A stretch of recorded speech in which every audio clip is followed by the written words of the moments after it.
Seigneur, dans le silence de ce jour naissant, je viens te demander la paix, la sagesse, la force. Je veux regarder aujourd'hui le monde avec des yeux tout remplis d'amour, être patient, compréhensif, doux et sage, voir au-delà des apparences tes enfants, comme tu les vois toi-même, et ainsi ne voir que le bien en chacun. Ferme mes oreilles à toute calomnie, garde ma langue de toute malveillance, que seules les pensées qui bénissent demeurent en mon esprit. Que je sois si bienveillant et si joyeux, que tous ceux qui m'approchent sentent ta présence. Revêts-moi de ta beauté, Seigneur, pour qu'au long de ce jour, je te révèle. Amen.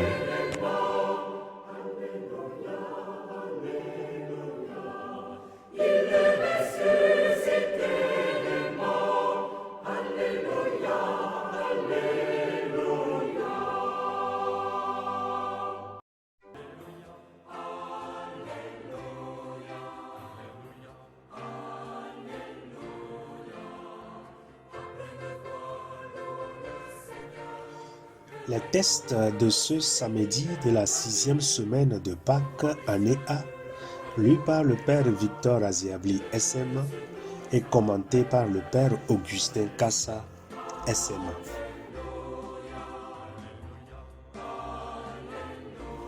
Première lecture. Lecture du livre des Actes des Apôtres au chapitre 18, versets 23 à 28. Après avoir passé quelque temps à Antioche, Paul partit. Il parcourut successivement le pays Galate et la Phrygie en affermissant tous les disciples. Or, un juif nommé Apollos, originaire d'Alexandrie, venait d'arriver à Éphèse. C'était un homme éloquent, versé dans les Écritures. Il avait été instruit du chemin du Seigneur dans la ferveur de l'esprit. Il parlait et enseignait avec précision ce qui concerne Jésus. Mais comme baptême, il ne connaissait que celui de Jean le Baptiste. Il se mit donc à parler avec assurance à la synagogue. Quand Priscille et Aquila l'entendirent, ils le prirent à part et lui exposèrent avec plus de précision le chemin de Dieu. Comme Apollos voulait se rendre en Grèce, les frères l'y encouragèrent et écrivirent aux disciples de lui faire bon accueil. Quand il fut arrivé, il rendit de grands services à ceux qui étaient devenus croyants par la grâce de Dieu. En effet, avec vigueur, il réfutait publiquement les Juifs en démontrant par les Écritures que le Christ, c'est Jésus. Parole du Seigneur. Le psaume responsorial, Dieu est le roi de toute la terre.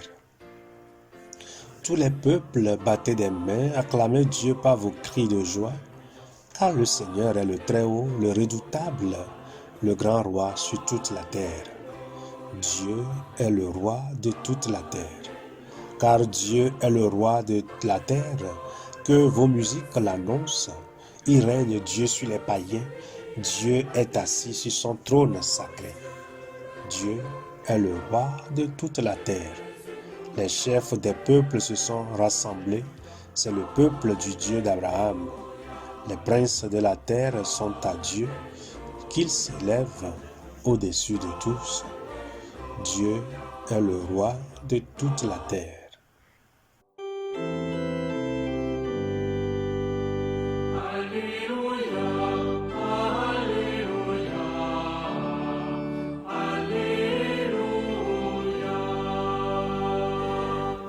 Je suis sorti du Père et je suis venu dans le monde. Maintenant je quitte le monde et je pars vers le Père.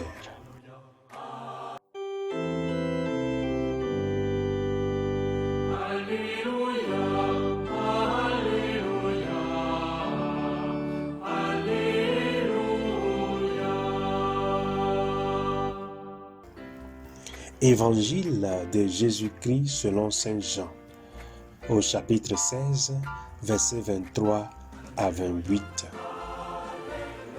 En ce temps-là, Jésus disait à ses disciples, « Amen, amen, je vous le dis, ce que vous demanderez au Père en mon nom, il vous le donnera.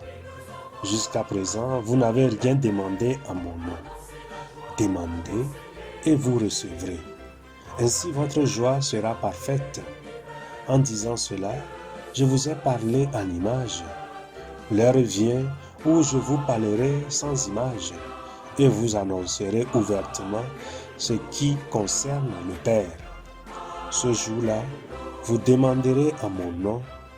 Or, je ne vous dis pas que moi je prierai le Père pour vous, car le Père lui-même vous aime parce que vous m'avez aimé et vous avez cru que c'est de Dieu que je suis sorti.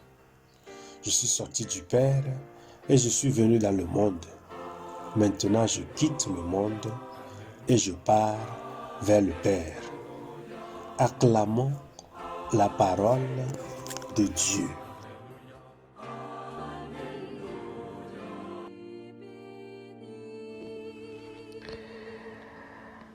Or, un juif nommé Apollos, d'origine d'Alexandrie, venait d'arriver à Éphèse.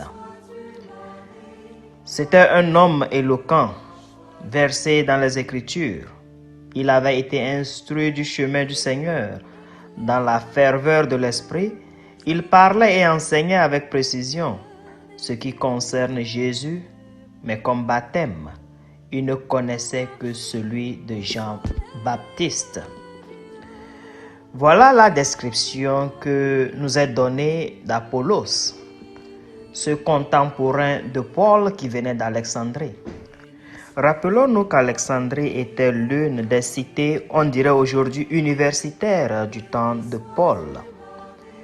Alors, Apollos aurait certainement lu beaucoup sur la nouvelle religion qui était en train de se propager à travers le monde. Il aurait certainement appris beaucoup de la Bible. Mais malheureusement, il était limité dans sa connaissance. Et alors, qui instruit finalement Apollos à complètement percevoir la réalité de Jésus-Christ, à complètement percevoir le baptême que Jésus-Christ a proclamé, qui est un baptême dans l'Esprit Saint? Ce sont deux faiseurs ou constructeurs de tentes, Priscille et Aquila. Deux qui ne sont pas intellectuels, qui travaillent avec leurs mains, qui font asseoir un intellectuel, Apollos, qui accepte humblement de se faire instruire par des faiseurs de tentes. Frères et sœurs, cela nous interpelle tous aujourd'hui. La nécessité de l'humilité et de savoir quand s'asseoir pour écouter, de savoir quand ne pas prétendre et de tout simplement demander à Dieu. Jésus le dit très bien dans l'évangile d'aujourd'hui. Demandez en mon nom et vous recevrez.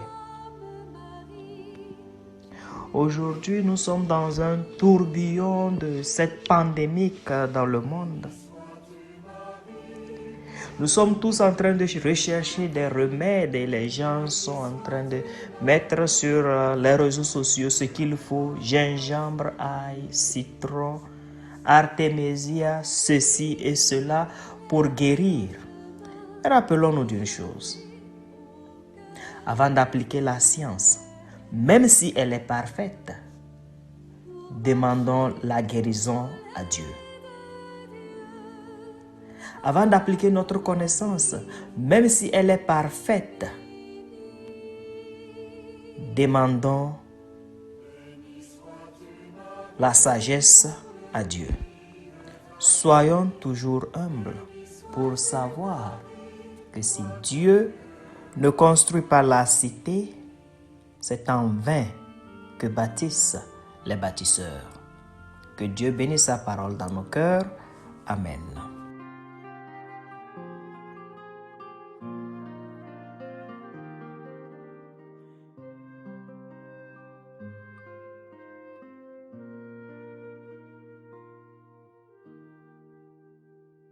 Que le Seigneur Tout-Puissant et Miséricordieux nous bénisse et nous garde.